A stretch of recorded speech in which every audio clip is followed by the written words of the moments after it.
welcome back to the Novelty Podcast. My name is Alexandra. My name is Emily. And I read from the perspective of what does the reader owe the book? And I read from the perspective of what the writer owes the reader. And you write from that perspective. She is an author in our midst, everybody. Really trying to think of that. This is good practice for me because I can tell myself as we're talking what I need to be remembering as I write. Yeah. What are we drinking for tea today? Today we are drinking Sahara spiced apple. Oh, and it is good from Tea Bloom. From Tea Bloom. It is very seasonal. Yeah, it's the most autumnal one we've had yet. And we are recording a little bit early. This is our December episode, but we still have autumnal weather here where we live. We actually have autumnal weather, which I'm just excited about because sometimes at this time we're in our long sleeves, we're in our sweaties. We've got our scarves.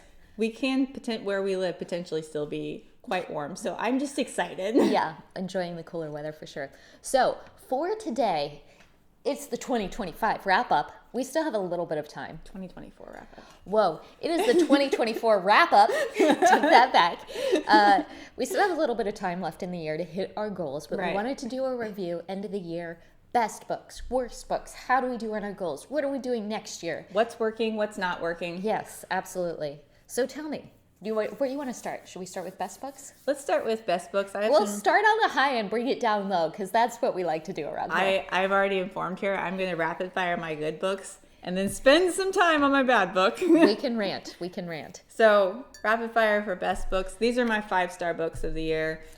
First one is Jonathan Strange and Mr. Norrell by Susanna Clarke. We talked about this at length in our fantasy episode, but basically this is Regency era fantasy, an alternate history of England in which magic once existed, but now no one but one person has it. Yeah. It's one of the best books I've ever read. Other one, The Thursday Murder Club by Richard Osman. We again talked about this at length in our mystery episode, but I really want to note the reason, I read The Examiner this year by Janice Hallett because of course, but the reason for me this is a 4.5-star book, which is, I love her work, and this is 5. It's just the characters are so endearing, and by the end of it, it's a mystery novel, and I'm crying, which usually is not what you get from a mystery novel. Right. And then my last 5-star book, which I know you like this one too, We Have Always Lived in the Castle by Shirley Jackson. Fantastic. I read this. I mean, it's very short, so I read it in a day, and it was just the whole time was God, I love this book. I know. I love the book. I love the characters. I love the spooky ooky. I love the what happened here. Yeah. And I love the sort of living in the mind of the narrator who has these sort of ritualized thoughts. This desire to keep herself and her family safe and her home safe. And and then Shirley Jackson just is a top tier writer. She really is one of the more psychological horror writers. Right. And I read another book by her a couple of years ago because I was kind of in my Shirley Jackson phase when I had read that, where it was the first sort of novelization of a character with multiple personalities. What's the clinical name for that? I think that's dissociative disorder now. Dissociative disorder. Yeah. And it was from that narrator's perspective, so you went through the personality. It was the slow realization that the narrator is not okay. Yeah, of course. It's just the build of that where you're just oh, yeah, I see. I see. That is a highly recommended. That was one of my goal books for the year too, so I'm excited I read that. And then my last one is for best series. I'm actually finishing the last book of the series that's been released right now is The Bellamy Sisters by Minerva Spencer. It is a spicy series, just so we're all aware. But it's a really, really fun historical romance novel series, which I don't read historical romances. This just came up as a recommend list. And I'm willing to, at this point, if Audible or Amazon recommends something, I'm okay, I'll give it a try. And they're usually right, which is a little frustrating. I'm how do you know me? I'm that's obviously how you know me. Yeah. But you spend a lot of time giving them a lot of data. Exactly. Emily. They know me well now. But it's the story of Regency era, 4 sisters who find out that their father has gambled away everything they own. And so it's the 4 of them going out in the world trying to find ways to save their family. And it's been a lot of fun. Awesome. I love it. All right. My best books of the year, we've also talked about a little bit. So Twyford Code. We talked about it in our last one. Janice Hallett. And it's also Janice Hallett doing things that I particularly... this is a 5-star book for Alexandra.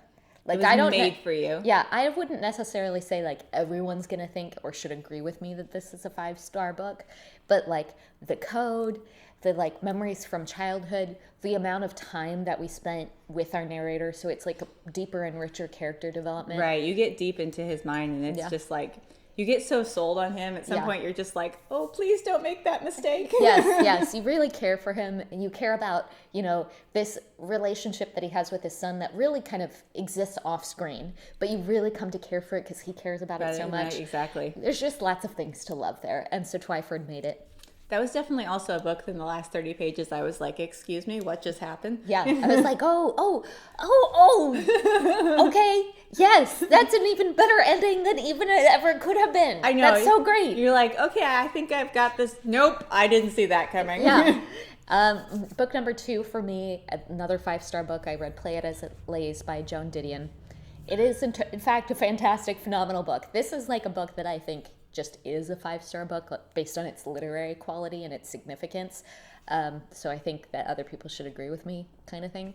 Like, you're wrong if you disagree with me.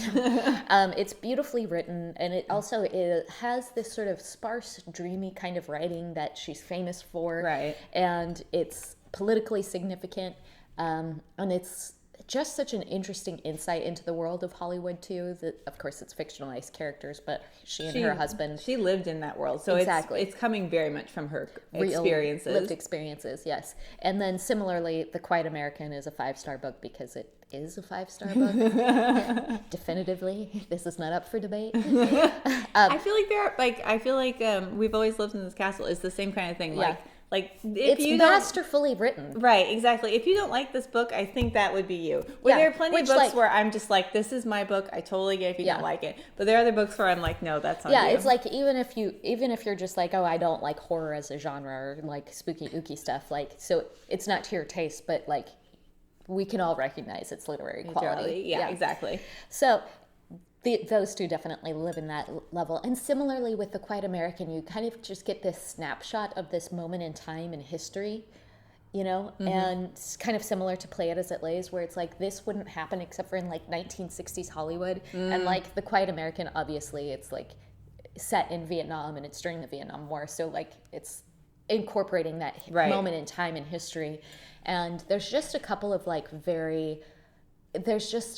scenes when you read them in that book, they'll never leave you. Like, you will think about them. Nice. And they will, like, they're so visceral and they just stay with you. And that's just, you know, I feel like Joan Didion is one of your authors. Yes, Joan Didion has become one of my authors where it's like, oh, if I'm not sure what I want to read next, then I just go into my library and say, like, just type in her name and put holds on everything that she has and see what comes in first. And yeah. So I read, I think 4 or 5 of her books this year. And The Quiet American, which is by...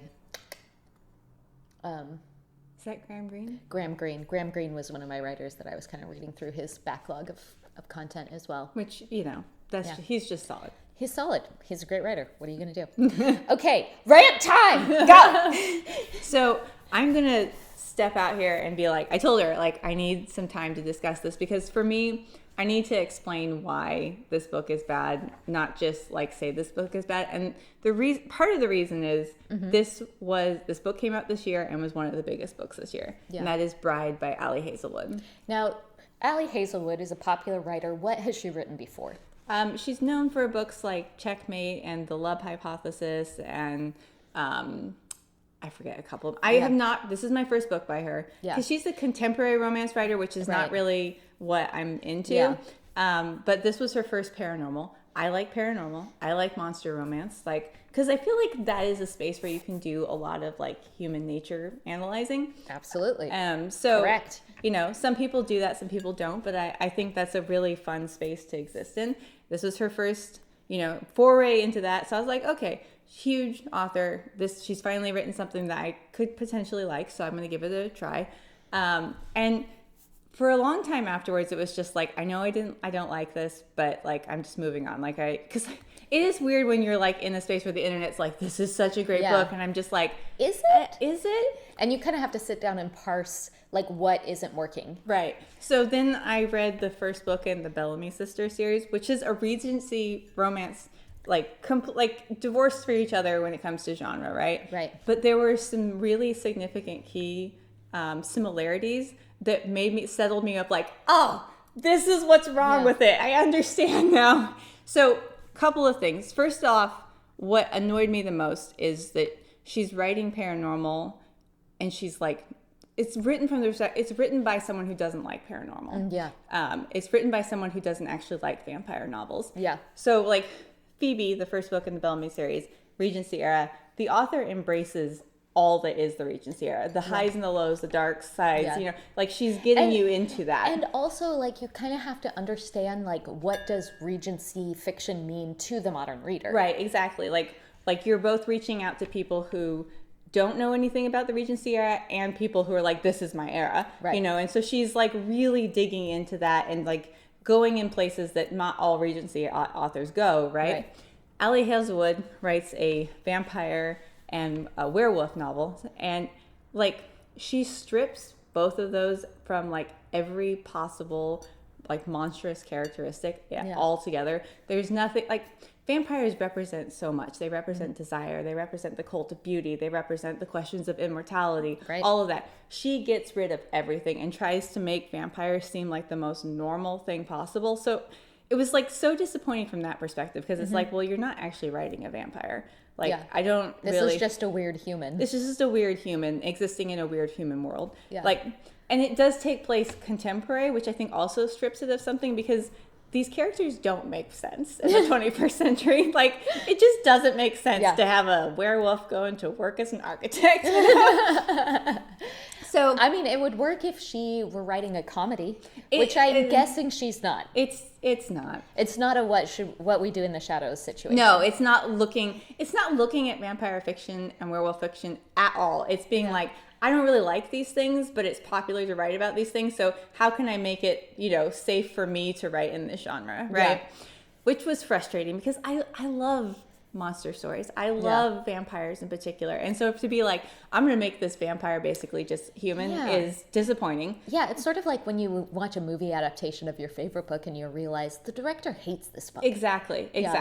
This is paranormal for people who don't read paranormal. Yeah. But then like we get down to the actual like context. So to help explain this, like both the character of Phoebe and in the vampire novel, the character's name is Misery, which is like, to start with, a little on the nose there. And it's supposed to be like her mom died while giving birth to her, so they named her Misery. And it's like, it's the 21st century. That's not likely. I'm sure she picked out a name before she passed. Like, what is it? Did this happen in a nunnery somewhere? Like in the French countryside, because she's like been abandoned by her family? Like what? Again, doing that in a 21st century contemporary novel, it's just like, well, you're asking me to believe nonsense, right from the very beginning. Yeah. But like both of these characters basically grow up outside of their own culture. Yeah. So for Phoebe, she comes from like a... Okay, I want to like rant here for a second. Go for it. We're ranting. Authors who have bad names for their characters. I know, right? There is nothing that will make me get turned off from your novel faster. It's a bad start. Yeah, I remember, and I don't remember what her name was, but as I've talked about in the past, I hate the book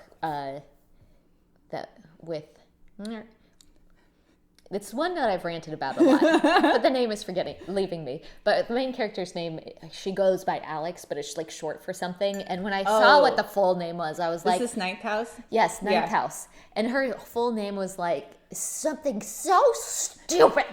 I was like, in all of the things, like, of course I have moral problems with it, but there's something so visceral when you are just like, you just gave that character the stupidest name.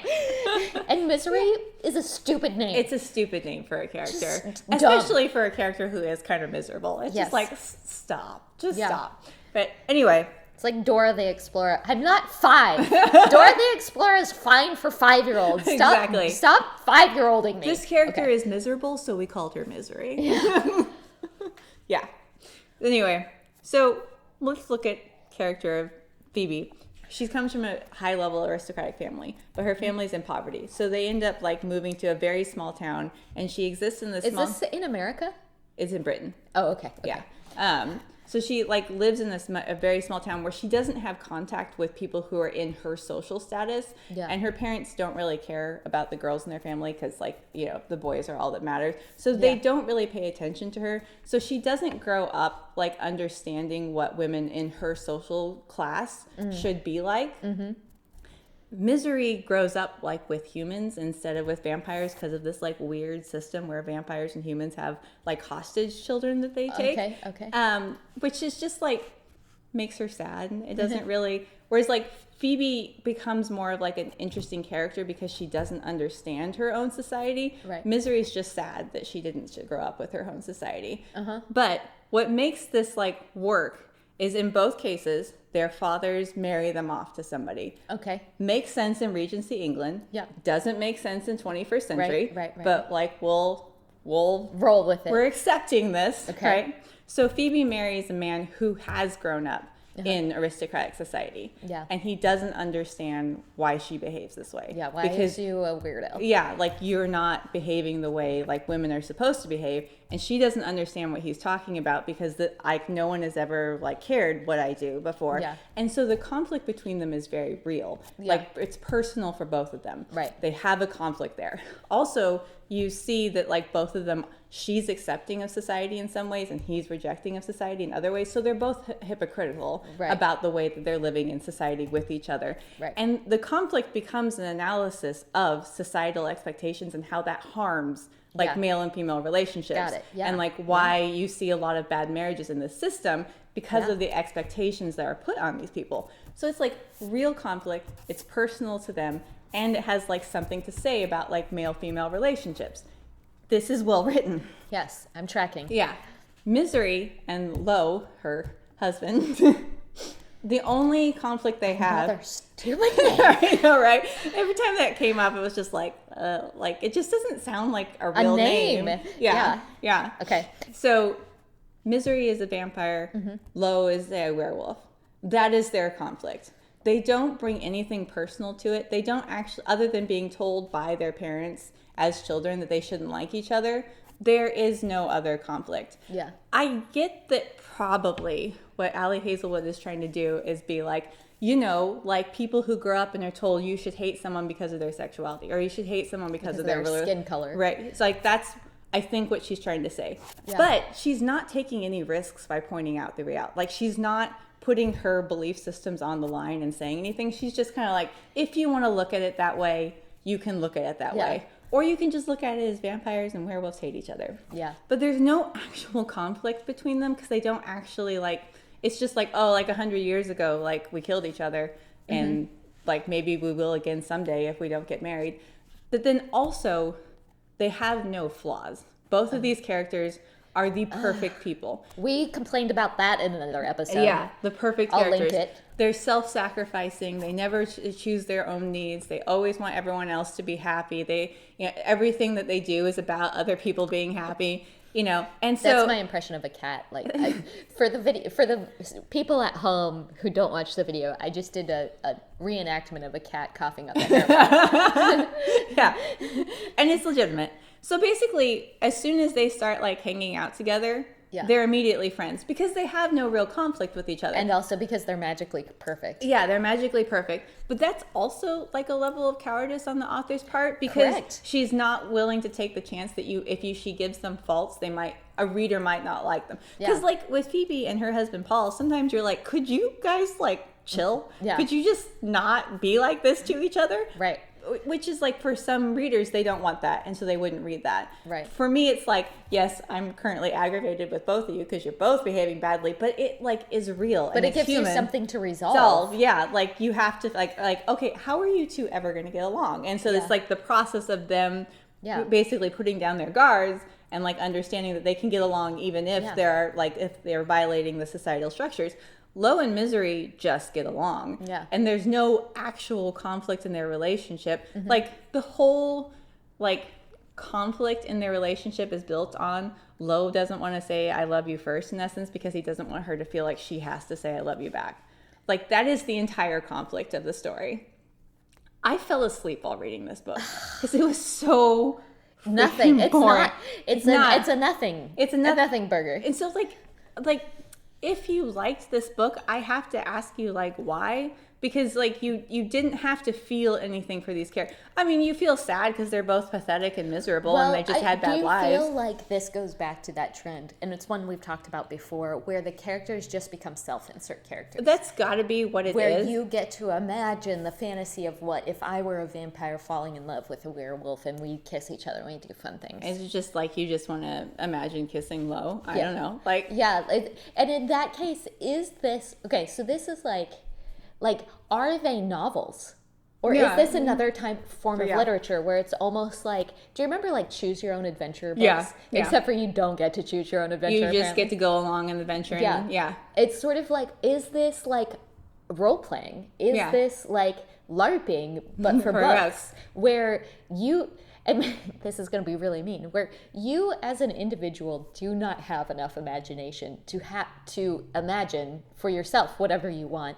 So you ask an author to do it for you, but in order for this imaginative world to be fun for the sort of person who wants to do a self-insert character, it has to be so universal and so bland and so unspecific for many people to then self-insert. Yeah, exactly. You have to, in essence, take no risks at all as an author, and out of like fear of like alienating even like one person. Yeah, because it's like you know, we've talked about it with the recipes things, and I feel like I'm finally coming to a thesis on this. Yeah, okay. You know, where it's like, oh, this is a recipe for chicken cacciatore, and they're like, well, I didn't have chicken, so I made it with, you know, turnips, and you're like, and it tasted bad, and you're like, well, I'm sorry, but it is in fact a chicken recipe, and it's like this book has to be like a recipe where it's like for whatever ingredients you have in your pantry. Yeah. Yeah, and whatever. It has to be that universe. You know what I mean? Yeah, and I just don't. And I think that fundamentally that's not a novel. I think definitionally it's doing something else for a reader. That's a very fair assessment. I mean, my husband and I were even talking about this a couple of days ago. Like, there used to be like this was like apparently a statistic that like reading novels made you more empathetic. Yeah. Because you were experiencing other people's experiences. I've read that study as well. Yeah. But I don't think that that's true anymore, because so many novels are written from the perspective of like, this is you. Yeah. This is like, you just put yourself in the role, and you're not experiencing anyone else's life. I wonder if like it would be so interesting if the next hop is like an actual second person narrative. It might be at this point. So that it's like, you ran down the hall towards Lo. You jumped in his arms. I mean, we might as well get to that point with as bland and as boring as these novels are. I wonder if these people know that like phone sex still exists. Like you could call a phone sex line. Like you might, and then you can tell them what your fantasies are, and they could like cater to that. Like they're, you know. Yeah. I feel like that's what you want. Okay, but to get it to like something topical, because I think we're like coming back to you know, have you been on TikTok? This is going to be not topical by the time we publish this, but today it's topical. Have you been on Book Talk recently with the why does Book Talk have to be political? Yes. This is post-election, so people are basically, because if Book Talkers talked about their sentiments after the election, and then the whole wave of people were like, oh, Book Talk is not supposed to be political. You have to keep your thoughts to yourself. Just tell me about books I should read. And I think that this sort of attitude of like, oh, I want books to be a fantasy where I'm a self-insert character and I can imagine myself doing these things in this sort of like imaginative world, and I want books to be this aid to my imagination, because again, I don't have enough imagination to do it myself, which has never been my problem. I can go off into Fantasyland real easy, but it's called disassociation. It's fine. Sometimes it's necessary. Yeah.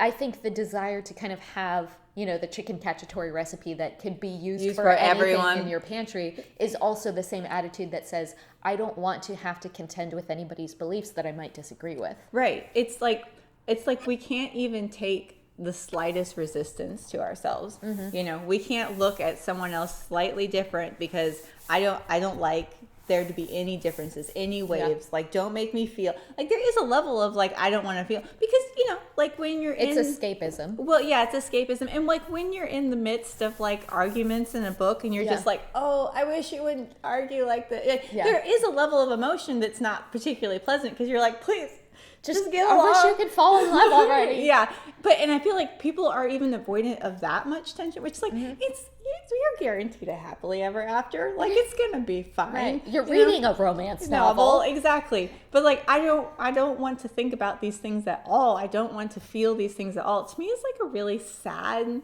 way of being in the world. Exactly. And you know, and I've been thinking about this discourse since I went ahead and dovetailed it in. I've been thinking about this discourse here for a little bit, and I haven't made a TikTok about it, and the conversation's kind of passed. But, you know, I think fundamentally what I try to do with my perspective on YouTube, with my perspective on TikTok is, you know, and I've talked about it before, there's generally two purposes for reading. You're reading for entertainment and you're reading for understanding. Right. And both are totally legitimate purposes for reading. I have always felt uncomfortable with the person who only wants to read for entertainment. Yeah. I always feel like, I'm sorry, but you as a human being have to carry the mantle of the responsibility of your existence. That means thinking about your ethics. That means thinking about your politics. That means considering how you want to move through this world. And books are often a great tool for us to explore those ideas, challenge them, reintegrate them into ourselves. You are responsible for yourself and for what you believe. Well, and also I feel like there's this idea like if it's thoughtful, it's not entertaining. And that is complete rubbish. The majority of books that I read throughout the year are they're vastly more interesting as a result of being entertaining. Like they're written for entertainment. They are entertaining, but they have like thoughts behind them. Like the author has ideas that they're trying to express through their fun and entertaining characters. And this idea of like, I can't enjoy myself if the author has a mind of their own is sad. Yeah. And the other thing that I would like to like challenge people who have this worldview is like, one, are there times where we all need to rest and relax and take a break and escape from this world? 100%. Are there times where like you just don't get to do that as an adult human being 100% of the time? That's the role of a baby. Yeah. I'm sorry, but you are a grown-up and you are responsible for yourself and how you move through this world and the way that you treat people and the things that you think and believe. So you need to take responsibility for it. And also, then the like, second I want thing, to know. Right. Like, why do you not want to know? Like, what is it that you are... Like, why do you think that you should have the right to escape so profoundly? Yeah. Like, I don't actually even understand wanting to escape on that level. Right. And then the second thing, too, is I would challenge people on the front of, like, the fantasies that you indulge in, they often actually have their own meaning in them. So even when you're engaging in fantasies in the way that you think is completely, like, how would I say this? Like, not beneficial and not harmful, but you think it's harmless, right? Let's say and I've talked about this before, like those ideas still wash over you, right? And so, for example, with a book like Bride, she's obviously kind of trying to deal with, what does it mean when you have prejudices about people who are different than you? And so she may have a positive message in there about engaging with, prejudicial thinking, but many of them don't. Many of them have and maybe even not even thought through, but negative messages embedded within them. Right. And so it's like you're still imbibing that, and that still affects you. And that still becomes like incorporated into. And you're not thinking about it at all. Right. Like you're not taking a moment to be like, what is this author saying? But then it also gives. And do I agree with it or disagree with it? Yeah. Like, and also it's like, as someone who's a writer yeah. and also has read a lot of really good books, I dislike authors having and insisting upon having this level of like plausible deniability, because it'd be very easy to be like, I was just writing a book about vampires novels. I wasn't taking a stance on anything. Yeah. Like, if you see that in there, that's great. That's you. But I wasn't putting any, thing behind it, and I like, to me, I'm almost just like, take Coward. this. Yeah. Coward. take a stance. Like, we are in a society that's very scary right now. Take a stance on something. Right. And if that loses you some followers, they weren't worth having. Right. Well, and on the flip side, where those followers seem to want to insist on a world that is meaningless. Yeah. And a world in books that, like, don't put your opinions in it. Don't make me encounter something that is, like, potentially I disagree with or whatever. Yeah. You just... They want you to, like, in what world is it appropriate for you as a reader to say to an author, don't have a message? Which we've talked about. Yeah. Like, I'm sorry, I'm allowed to have my opinions, and if I want to write them, I'm allowed to write them. Yeah, well, and, like, honestly, like, books are better when the author shows up as themselves. Right. Instead of the author showing up as, like, the market. Right. You know, and just being like, I am writing to the market. And it's like, here's the thing, like, wildly financially successful, absolutely. But 10 years from now, are we going to remember Ali Hazelwood's books? Highly unlikely. Yeah. They're just going to be swept away by whatever market trend is popular right now. And, like, that is the majority of books, you know? But it feels so pointless. It feels like a waste of time, but it also feels like a waste of, like, tree pulp, you know, and especially when you see, like, you know, and this is no hate on anybody, but it's like, you know, YouTubers or booktubers doing, like, these massive book hauls one month and then doing these massive book unhauls the next month, you know? Yeah. It just seems so pointless. Like, is your book worth the ink that was printed on the page? Yeah. Yeah. Like, as an author, like, don't you want that? Don't you want to have, like, existed in a world where you said what you actually believed? Right. You know, you wrote the books for you, and, Yeah. you know, and you found connections with readers who actually had feelings and weren't just coming to you for some popcorn and then walking away without obtaining anything. Like, I just don't understand an author's perspective of, like, not having any, like, real Anything feelings to say. Yeah, any feelings, any sentiments. Like, I couldn't tell you what, like, there are plenty of authors when I read them, like, I'm like, oh, I understand your background and where you're coming from, and whether I agree with it or not, I understand what you're trying to say here, and, like, I probably understand what you're coming from.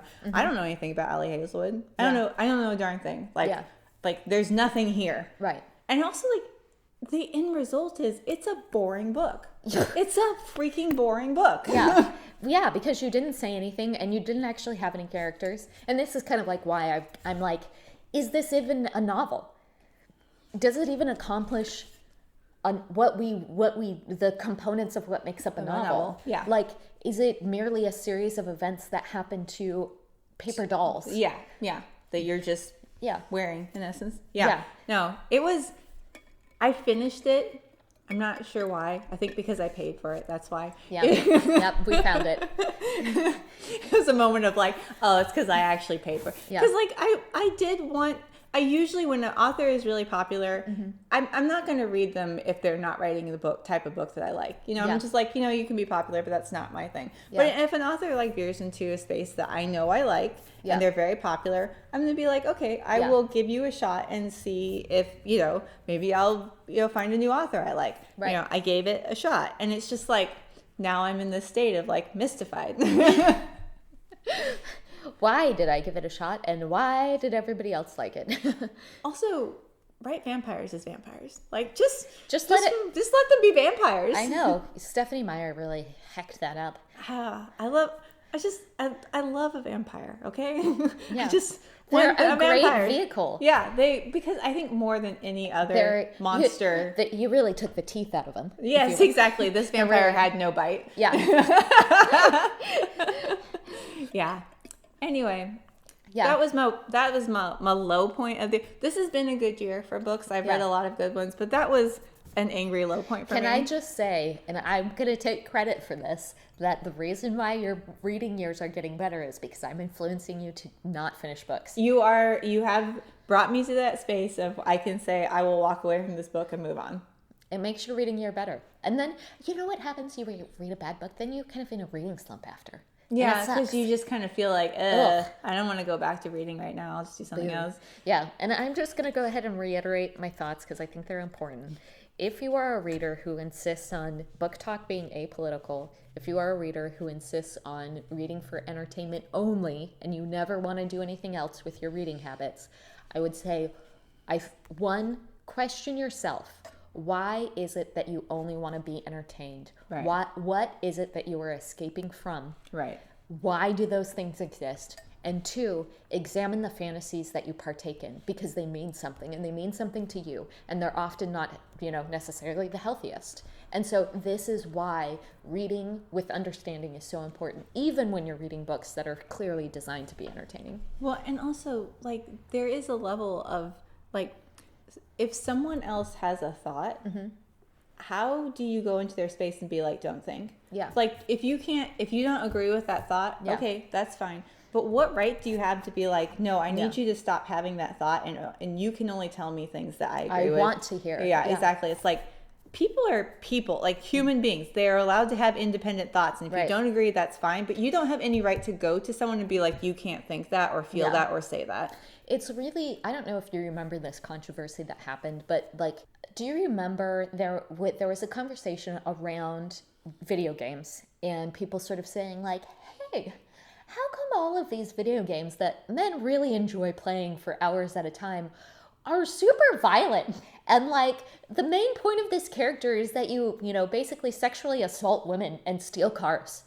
Like, why? And men were like, well, this is the fantasy. I want to escape into this world. And it's like, well, why? But why is your fantasy contain this kind of violence and crime? Like, why is this your fantasy? Right, exactly. So, like, I would challenge the people also who engage in escapist literature.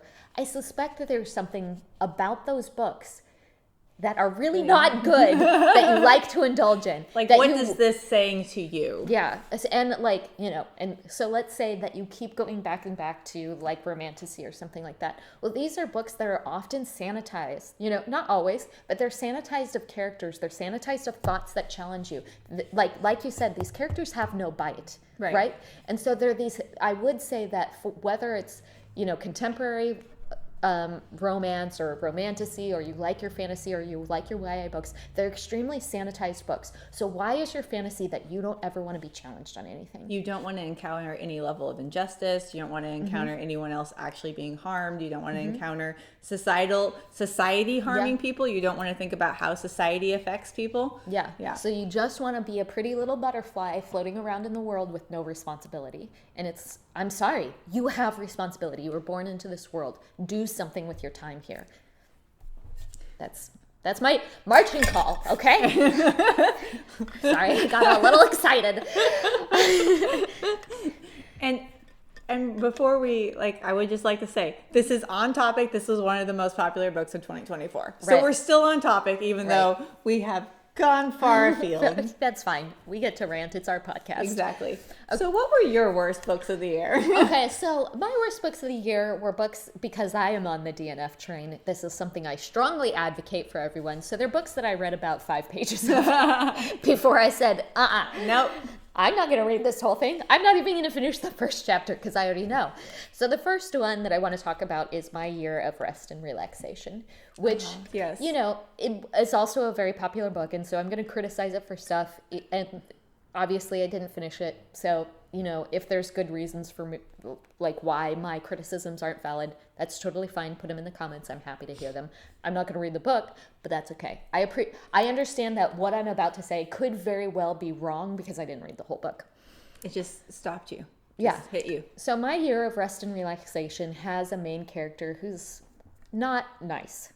You're not supposed to like the main character. And I am not the sort of person who needs a main character that I personally like and I personally want to root for in order to move forward in a book. But when you have a character that's intentionally kind of a jerk, and that's kind of the point of the book, is that you spend time with this character as they are insufferable. It's and there's kind of no other purpose in the story. I'm not going to spend my time that way. That's not how you want to spend your days. And I think there's sort of insult to injury on that one for me too, because she's also just randomly independently wealthy, and she's just I'm going to be an unpleasant person for a whole year, and the way that my life happens to be set up is I can live in a nice New York apartment for an entire year and not make any money and just dick around. And that I'm mad because I wish I had a year in a New York apartment that I could do whatever I want with that year. And what I would not do with that year is sit in my apartment and be like, oh, I'm fat and all I do is eat takeout, and also be a jerk to everyone who happens to be in my vicinity. I don't want to spend it being a misanthrope with Chinese takeout boxes like scattered around me. Well, it's just like all of it is just like so appalling to me. Like if I had access to that kind of privilege, which is my fantasy, I would love to live in New York for a year, and I could indulge in all of like my creative aspirations, how much I would write, how much I would paint, how much I would explore, and I would have access to this wonderful city with all of its cultural access to museums and art and literature and plays. Oh my God.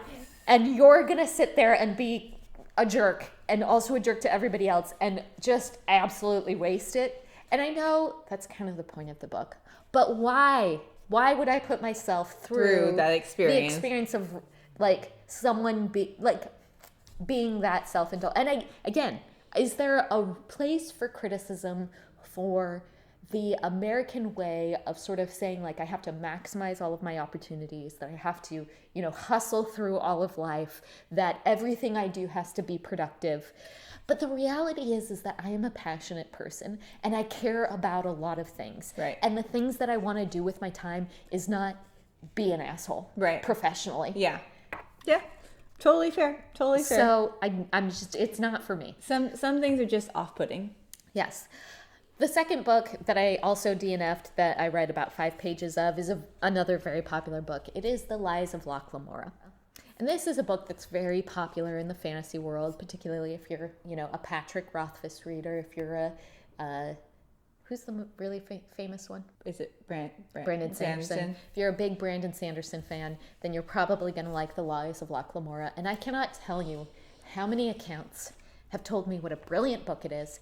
And as with all of them, it's kind of mediocre. And you kind of have to be a dude to like it. And it's a male character who's like really good with knives and stuff. And you're just like, I'm not the audience for it. Yeah. And and by the way, it's not that good. There's a moment when you acknowledge that like, I'm not really the audience. I understand. I can accept that. And then there's also like, but also it's not that good. Mm-hmm. Like, additionally, why do you like it? Yeah. So, and I like fantasy, and I like fantasy that has traditionally a male readership, like Lord of the Rings. Huge fan. Yeah. Have always loved it. Because it's good. But it is in fact good. Yeah. In addition to being like, I get that this like really is going to resonate with a male audience, probably more so than with a female audience. I mean, there's like 2 girl characters in it. And though one of them has like a really good feminist, I am no man moment, it's great, where she's really empowered and they're really wonderful characters, Not very much. They've got about 5 minutes of screen time as far as like the trilogy goes. Yeah. But great books. Great books. So, The Lies of Locke Lamora, give it a pass, guys. It's just, and stop acting like it's this brilliant piece of like the best thing that's ever been written. It is okay. And it's okay to say this book was okay and it entertained me. Yeah. But like, you don't need to convince. I feel like sometimes that's a matter of like, I spent time on this book and now I've got to convince myself and other people that it was like fine. Professional book influencers, so they're like, their job is to sell books. Yeah. So they're peddling me, information, false information, and I am not buying it. In fact, I got it from my library. In fact, I don't think I even borrowed it from the library. I read a sample and was like, nope. This is why samples are important. Yeah. So it wasn't for me, but also, That's okay. Yeah. All right. Should we talk about goals? How did we do this year? I did like okay in some areas and some areas just like no. I did. Same. So, okay. My goals for 2024 were to read specific books and also finish some books that I didn't dislike. I just didn't make it all the way through. Right. I had a lot on that list. It was probably too many. A little ambitious. It was a little ambitious. I did read 5 of them. That's great. Which, and I probably read the 5 easiest. It counts. Gosh darn it. You know what? Jonathan Strange and Mr. Norrell, which is a 30-hour audiobook. That's a brick. That was. Show the horizontal view. Yeah, this is some commitment here. Yeah, this is you could take out an intruder with that book. Yeah, this is longer than Dune. So this is probably my longest book, because I think Dune was like 29 hours. I think this came out to almost 32. How many pages? Is it like over 1,000? Let's see. Those are big pages though. It's 846. Yep. So close. Pushing 1,000. Yeah. So that was like a big accomplishment. I took that on in January. I was just like, we're gonna jump right in there. So spirits were high. Exactly. Another one of my goals is every year is to read at least 6 physical books, because as we talked about last year, I have an actual toxic trait. I feel like a lot of people on the internet are like, oh, my toxic trait, and it's something super cutesy that I'm just like, stop, don't do that, because I have actual toxic traits. My toxic trait is I like pigtails. Yeah. I know, exactly. Like, excuse? Yeah. I like coffee, so that's just a life choice, okay? Yeah.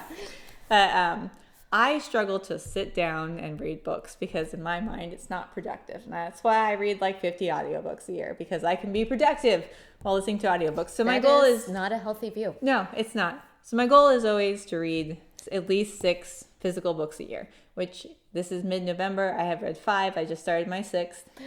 So I think I'll reach that. But also this year I read 15 audiobooks, which is sitting down and reading a book. So I consider it to be kind of the same thing. Oh, 15 ebooks. Sorry, yeah. Audiobooks.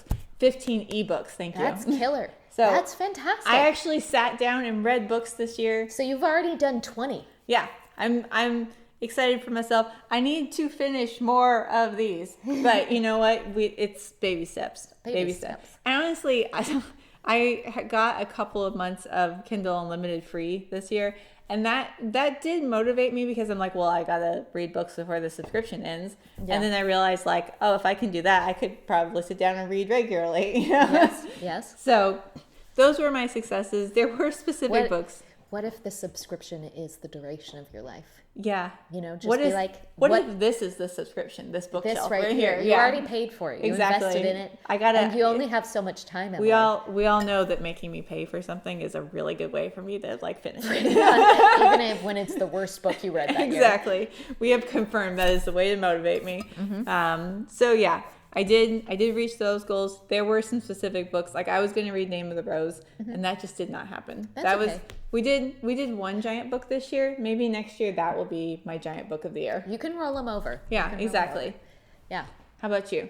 Okay, so first of all, I had a number goal, which is 52 books. I have now read 48, so I only have 4 more books left and a lot of time. Right. I'm ahead of schedule, so I think I'm going to hit it. I also made progress on my Agatha Christie goal. I think in the original video, I was like, oh, I'm on number 13. I'm now on number 37 of Poirot. Nice. I think there's only 7 more Poirot novels left, including Curtains, which I'm not really sure if I want to read. I haven't read almost everything Agatha Christie has written. I have not read Curtains, because so in case anybody is wondering, Curtains is not the last Poirot that Agatha Christie wrote, but it is the finale. She actually wrote it during World War II, assuming she was going to die, because she lived in London during the Blitz. Yeah. And it was supposed to be published upon her death. It is, I think, very indicative of the mindset that she was in while she was working in a pharmacy in the middle of the Blitz. If I'm going to get killed off by the Germans, then I am killing off Poirot in a horrible way. It's very dark. From the few people I know. It's a bit vindictive. Yeah, exactly. The few people I know who have read it have not come away feeling good. Yeah. And I'm just like, I don't need to do that to myself. This is a for entertainment read. Right. And the other thing, too, is I started with Miss Marple, and I've always preferred Marple as a character to Poirot before I started this journey. But now I am this deep in with Poirot, and there's so many more Poirot books, and I love him. Right. And he has now superseded Miss Marple. He's now my new favorite detective of hers. And I was resistant to liking him, and I just love him, and I don't want my love of him tainted. Yeah. I think she was just like... She was in a very bad spot. Yeah, she at that point thought her husband was dead. Mm-hmm. You know, There was a level of frustration with her with the Poirot novels. I understand. She got tired of the character and she felt like kind of forced that Yep. he continued to write him. So she was feeling, I think it was just a really dark place in her life and she was resentful towards that character in that moment. And she took it out, you know. But and I'm not sure I will ever like feel the need to go there. yeah, so I think that one's just not gonna. I'm gonna sit on it for a while. And there's plenty of other Christie still for me to read it, even once I finish the Poirot. Right, because she did a lot of books that had no primary characters. She had a couple other characters who kind of showed up. Yeah, and then there's is it Penny and Tommy and Tuppence. Tommy and Tuppence. So I've still got all of those to. I think I've only read 2 of those, so I've got all. So I have a lot. Yeah. And then I have all of her Mary Westmacott. Yeah, books to read as well. So we don't need to. But she gave us a lot. I'm gonna read everything else and then reassess and decide. Exactly. My intention to read a Shakespeare play, I was intending to read 12, so I'd read 1 a month. I read 0. Sometimes these things happen. Off of my inspiration lists, I had my list of Russian literature. I did not read any. I did finish War and Peace before the end of the year, so I just want everyone to know that last year. Yeah. And then I was going to read, more Russian novels, maybe just one big one this year. Didn't do it. Asian books off of my Asian inspiration list, I've read 4, which many of which, and then I DNF'd one. I think I actually DNF'd a couple. So I moved through that inspiration list. Because once I DNF it, I kind of pull it off. This is just like, give this book a try. Yeah. That's why they're inspiration lists. So I'm going to continue down that road. And then 1001 Books. I did not even open that book. I did not crack it open. So I think that one's off the table for now. It's not really calling to you, I feel like. It's not working. Maybe in the future. We should just clarify. You have a book called 1001 Books that you were going to use for inspiration for reading, and it's not working for you. Yeah, I just never looked at it. So I think I got caught up just reading what I wanted to read, which we talked about this. I'm a mood reader. We're I gotta both honor mood the readers. moods. Yeah. So I would say I had 3 out of my sort of like let's see. 1, 2, 3 I did, 3 I really didn't. Which is not bad. Yeah. Like, we're just doing this on our free time. Not bad. Not bad. No one's paying me. Yeah. Yeah. So, did you get to say about all of the goals that you wanted to go through? I think that was mostly it. I mean, yeah. Kind of like, I feel like I thought I was not doing a good job of meeting my goals for 2024. And then when I actually looked at it, I'm like, you did pretty good. That's not bad. That's not bad. I feel like I just didn't like conquer the darker stuff that I told myself I would conquer this year. Which is in part because, like, I had kind of a rough year. It was a rough year, Emily. And I feel like I just didn't have the wherewithal to go to dark places. That's fair. The heavier stuff will need to wait until next year, maybe. Yeah. So what are your goals going into 2025? I mean, I think they basically are the same. I don't give myself I like to do 52 a year as well, but I'm not giving myself the exact number. I'm at 51 right now, so we'll do that. You're gonna hit it. We're gonna. I'm in the middle of a couple of books right now. Yeah. I'm gonna stay with my at least 6 physical books a year. Although I'd really like to increase that because I have a lot of this has been read. A lot of it has not. Yeah. So I would like to stay with a minimum of 6 books, and then hopefully increase that. I think I'm gonna get myself a Kindle Unlimited edition membership, like maybe. Once every couple of months, I'll do a month for myself and just that's peace good out on that. Because it seems like that's a good way to kind of break yourself of this habitual way of thinking. Exactly. Like, that sitting down and reading, like, I'm not allowed to do it because it's not productive. Right. I feel like that kind of greases the wheels and then I can spin off and do something. Because a lot of the Kindle Unlimited books are pretty light and fun and, you're kind of just... they're kind of like, I'm really tired and I can't focus on things and I'll just sit down and read an enjoyable book. And so I feel like it kind of like kickstarts me to move forward. Yeah. So I think, but I don't want to like have a Kindle Unlimited subscription all the time because then I would just read that. Yeah. And I feel like that's not good for me either. Well, and it's also like not helping you. It's not helping me with like major goals. Also distract you ultimately from reading the books that you already own. Exactly. So like, I mean, I read a fair amount of Kindle Unlimited books this summer, and then my membership ended, and I've read like I think 4 of the 6 books since then. Yeah. So like they really did like kind of help me like kickstart into that. So I feel like if I start going backwards into like my my usual. I can't sit down. I'll just get myself a month of Kindle Unlimited, get myself kickstarted, and we'll keep going. Right. So, those are my main things. I do have a list of books that I need to finish. I have a book series that I have read there's a 4-book series. I have read all 4 down to the last 3 hours. And that was a year ago, and I still have not done, because I feel like bad things are going to really bad things are going to happen. Like bad in a good way, like, oh, you're really like making these characters that I care about like go through it, or like bad in a like, I don't even want to read this because it's bad. No, bad in a like, I know you're going to die. And you're probably going to die too, and I don't want you to die. So the books are good, but it's not. Yeah. And it's... Yeah. I've struggled with parts of the series. Like, it's kind of one of those things, there's a ton of characters, and I like a lot of them, and so that's why I'm there, and I worry that those characters are all going to die. The main character I don't like, and she's the only one that's, like, guaranteed to live, and I'm just like, but I don't want the SI characters to live. I suspect they're all going to die. Yeah, I see. So I need to face the last 3 hours of that series. That is...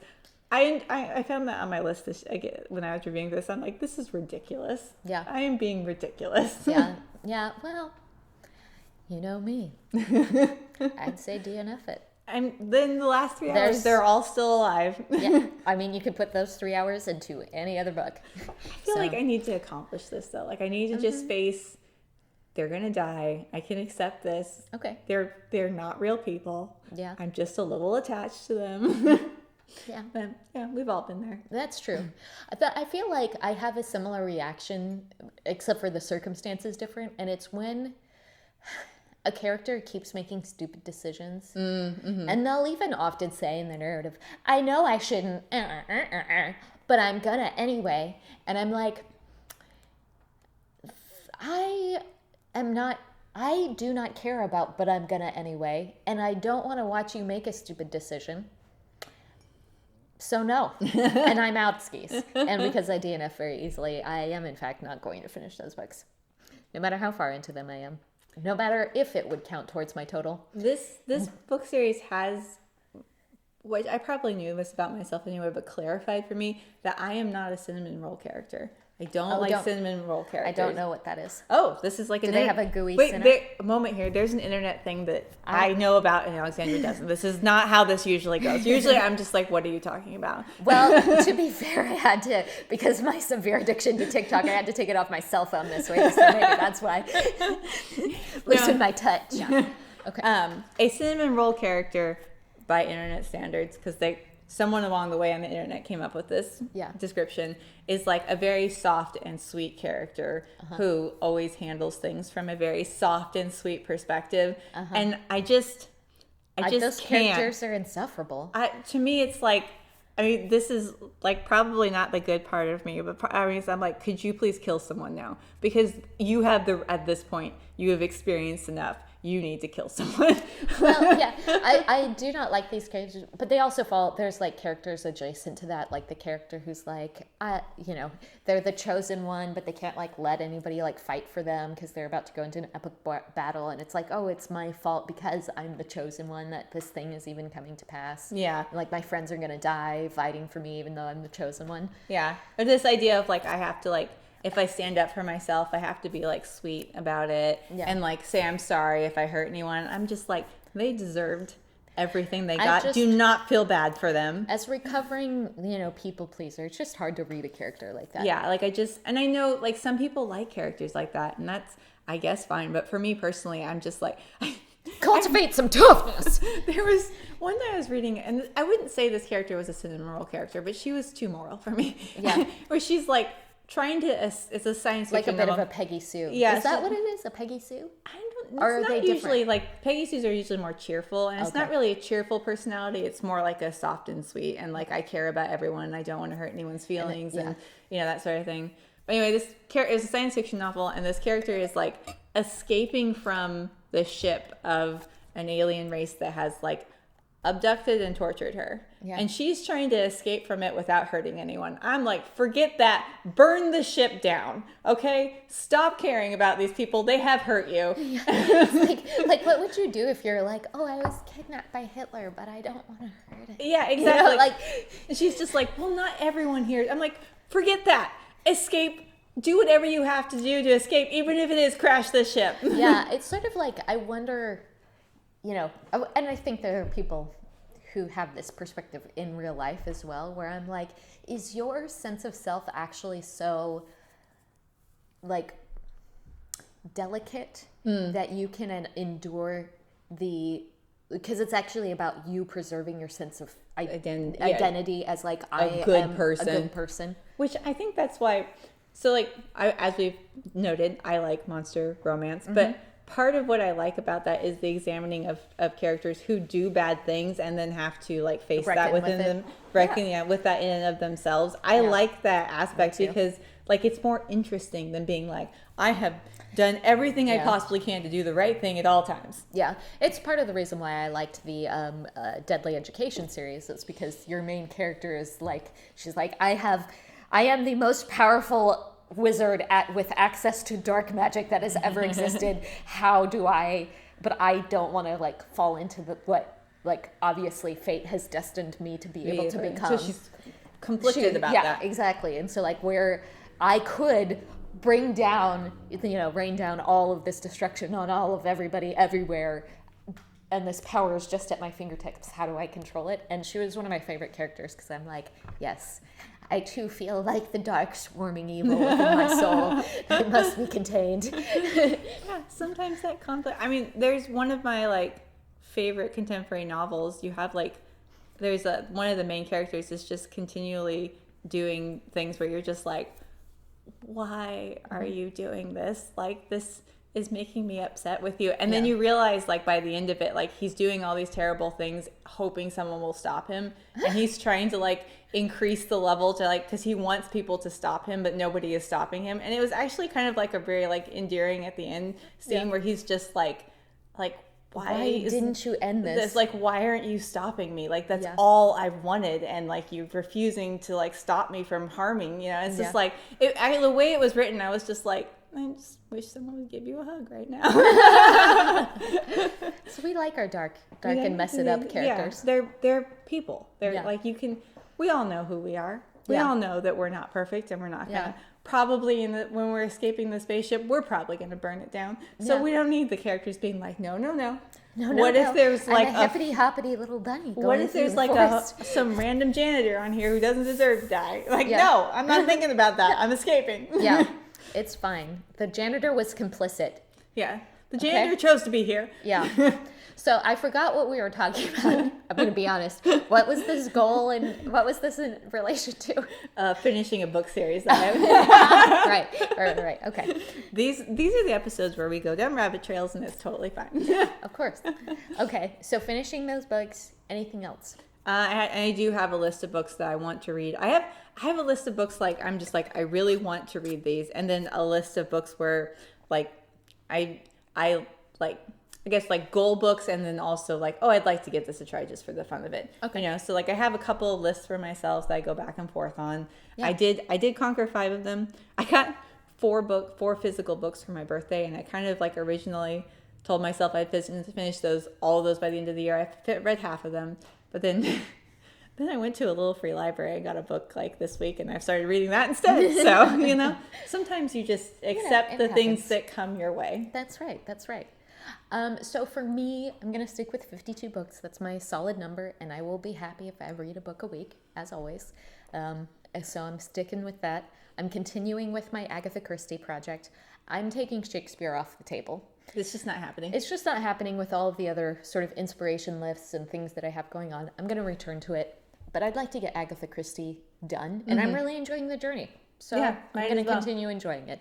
I'm taking the Russian... I'm not taking that off the table. I would like to read one Russian novel next year. I own a couple, so they're sitting in my TBR cart. I can pick them out. I can read it. I'm going to continue with my list of Asian inspiration. And once I kind of get through that, I'm thinking, I'm going to pick another region of the world, maybe Africa next, and sort of work through a list of recommended reading from African authors. Which I'd like to note, when you say your TBR cart, you have a literal cart. I do. Like, there are a lot of people who have that cart and have their books in it, and I also am one of them. The official cart where To Be Reds go. Exactly. I'm always impressed by that. I like it. Thank you. Yeah. Well, one, it helps me like keep the number of books that I own that aren't read like down to a conceivable number. And it also, then I get the reward of putting it on my shelf when I finish. And that is very satisfying. It does feel good. That does feel good. To go into its spot. So, yeah. And then also, I'm just taking 1,001 books off the table. It's clearly not inspiring me, and that's okay. So, we're just Sometimes you try things and they don't work. Yeah. So, we're just going to plow forward with my mood reading with 52 books, one Russian novel on there, and the Agatha Christie project. The only other thing that I want to adapt for next year is I'm thinking about...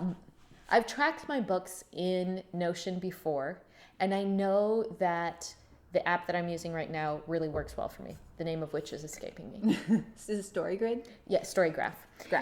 Yeah, which I really like that app. And so I know I probably shouldn't do this. So I'm going to stick with StoryGraph because it's just so easy. It's on my phone, and it has to be a certain amount of low effort for me to do a good job of tracking. Right. Otherwise, I just won't log it in Notion. But I would like to take better notes after I finish a book. In the times where I like actually sit down and think about what's my review of this book, how did I feel about it? Sometimes I'll make like Instagram graphics. I find that I actually have quite a few thoughts that I haven't really even coalesced in my mind and articulated fully. So I'd like to take the time to sit down and do an entry in Notion for each book that I write. Because I often have just like lots of things to say. And then that makes great content, and then I have more things to say. So. Right. I will say that, so we talked about last year, one of my goals, I was going to start tracking books using Notion. How did that go? That has worked fantastic for me. Awesome. Usually every year, for a long time now, I've been tracking what I read. And every year I'm just kind of like, well, this kind of works, but this aspect of it doesn't work. I like this, but I don't like this. Notion has just worked for me. Fantastic. The grid that I set up with the different questions to answer for it, so it's been fantastic. Awesome. And also I love the idea of I can click and see how many hardcover books did I actually read this year? Right. How many nonfiction books did I actually read this year? I like the different ways you can organize things. Yeah. It's worked really well too for when I find a book that I'm interested in, I can just pull up my phone and really quickly write it down. That's not just on some random list somewhere on my phone. Right. It's helped me. By and large, my Notion is just book related, and it's been that. I will continue to use this method for tracking my books. This has been the most effective way. Actually went on today though, and I was looking to just count how many books, and I realized I hadn't put the Examiner on there. I just completely skipped over that. Unacceptable. I was like, well, if that's happening right now. Yeah, one more down. Yeah, the template I found for book tracking has been fantastic, and I will continue to work with it. Fantastic. I think I want to leverage my Notion a little bit more than I am. And my inspiration lists are working great. They've been a great resource for me to go into. I have one for book recommendations, or when I'm watching a YouTuber and they come up with book titles that I haven't heard of before that I think I might like to try, goes in there. You give me recommendations. And then I have my inspiration lists all separated out. So it's easy for me when I finish a book, being a mood reader, what do I read next? Yeah. That can be a tough question to answer. If you're somebody who is more goal-oriented, or you like to set up monthly TBRs or things like that, then you know what you're going to read next because you've already kind of answered that question for yourself. But I have to just, I have to feel it. I have to vibe it. I have to try a couple pages. I have to dive in. Well, that's actually one of the pages I have on Notion is my list of just books I hear. I have a list of options there to heard from Alexandra. Yeah, I have you in mind too. Yeah. But one of the things I like about it that wasn't working for me before, because every time I saw a book that I was interested in, I would just pull up my notes app. But then I would pull up my notes app and be like, well, what was that book? I just had the title. So now I can tag what genre it is, and then I can be like, oh, I'm in the mood for science fiction, and I can just go and see what are all my sci-fi books. That I'm interested in. So it's made it way easier to access books when I'm ready to read a genre. Mm-hmm. Yeah. So Notion has definitely been a win. A win, yeah. Continuing that next year. Well, I think that's all of our goals. That is our goals. I would like to note that I had a dry spell this year. Okay, tell me about it. So, and you were there for me because I was just like, I don't know what's wrong with me. I am DNFing every book I read. I just can't. There is no such thing as a good book anymore. They're all bad. It's just nothing is connecting with me, and I don't know what's wrong with me. Because at some point you're like, something is wrong. Like, like it's me. Yeah. I've now discovered I've DNF'd 7 books in a row. Me. Yeah, I'm not just happening upon an endless slew in every genre of bad books. Like, what's going on? You know what I finally figured out? It was that I needed to stop reading for a while and write. Yeah. And it was like, I was like, my cup was too full and I needed to like pour it out and write a whole bunch. And then all of a sudden, reading became so much easier. Like, since I started like hardcore writing again, and just like a month ago, I've already read 4 books. Yeah. So I have learned you can get too full. You can also get too deplenished. If I like write intensely, I need to stop for a night and just read because I need to fill back up. Yeah. So I don't know what anyone else needs. But sometimes when you've read too much, sometimes you need to find a way to pour that out. Yeah. I have learned that is now something I am paying attention to. Yeah. Fill I think up that's important. and empty out. Yeah. I had a dry spell just a few weeks ago that was only for a couple of weeks where I just wasn't reading at all, which is unusual for me. Like I usually read pretty much every day. Like I'm not trying to, that's just my habit. It's just natural for you. And and I usually have an audiobook and a physical book going at the same time, and I'm usually like chugging through both every day, making progress. And I stopped reading because I was doing so much TikTok. I was just like, it's addictive. It's very addictive for me. And when I got TikTok off of my phone, I was like flooded with anxiety, and I suddenly realized like, oh, I've been like soothing my anxiety with TikTok. But TikTok is definitely a hole that thank you. That's Casey contributing to our podcast. That's our puppy. She's not happy right now. She's the unseen third member of the podcast. Yeah. We're almost done. But I do feel like I have to be careful of how much I'm self-soothing with that. Yeah. There's nothing wrong with being like, tonight I need to disassociate. Yeah. But you do have to pay attention to like, how is that affecting the things in my life that I actually care about doing? Yeah. And it was like, I wasn't doing anything. I was having a hard time getting out of bed. I might have been a little depresso. That happens. Sometimes we have those days. Yeah. Those weeks or those months. Yeah. It was a season, and I really needed to get myself out of the rut. And it's like, I think great that you like you stopped and you examine like, what is stopping me from doing this thing that I love? Yeah. You know? And it's one of those things where I get more depressed too, the more that I do it. That's always a good sign that what you're doing isn't good for you. So TikTok needs to be on a shelf for a little while. Yeah. Which is understandable. We need a little space. Every relationship needs space. Yeah. Sometimes more than others. So true. Well, I think that wrapped it up. I think we've covered everything for 2024. Yeah. In depth. And then Thank you for being here with us. Yeah, on this wild journey.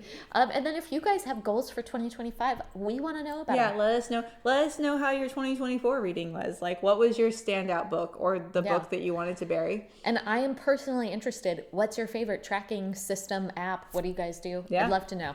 Yeah, that is an important part of reading for me because I enjoy going back and figuring out what I read this year. Sometimes I don't look at the number I've read for a really long time, and then I look at it and I'm like, oh, I read a whole bunch. That feels good. Yeah, it's really nice. It's really nice. Yeah.